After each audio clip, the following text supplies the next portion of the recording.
नमस्कार दोस्तों।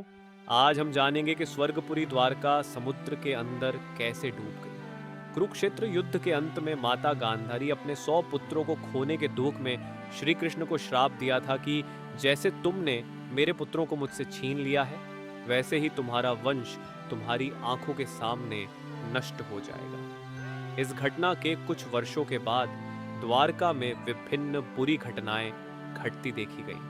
लोगों के खिलाफ हिंसा बढ़ती गई। चारों ओर गलत काम बढ़ रहे थे। श्री कृष्ण को एहसास हुआ कि माता गांधारी के श्राप का परिणाम होने वाला था। एक दिन विश्वामित्र, कण्व और नारद सहित ऋषियों का एक समूह द्वारका आया।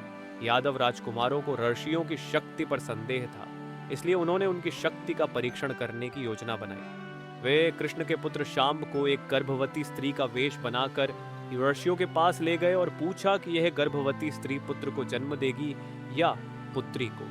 राजकुमार के उपहास से ऋषि बहुत क्रोधित हुए और उनको श्राप दिया कि राजकुमार एक लोहे के मुशाल को जन्म देगा जो यादव वंश का विनाश का कारण होगा। कुछ दिन बाद सच में शाम के पेट से एक लोहे की छड़ निकली, जिससे राजकुमार बहुत डर गए और उन्होंने सारी घटना महाराज को बताया।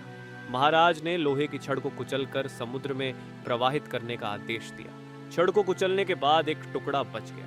इसे समुद्र में फेंकने पर इस टुकड़े को एक मछली ने खा लिया और लोहे का चूर्ण बहकर किनारे आ गया। बाद में उस लोहे के चूर्ण से एक विशेष प्रकार का बांस का पेड़ उगाया और उस मछली को जरा नामक शिकारी ने पकड़ लिया और उस लोहे के टुकड़े से एक तीर बनाया। द्वारका राज्य में धीरे धीरे अराजकता बढ़ने लगी।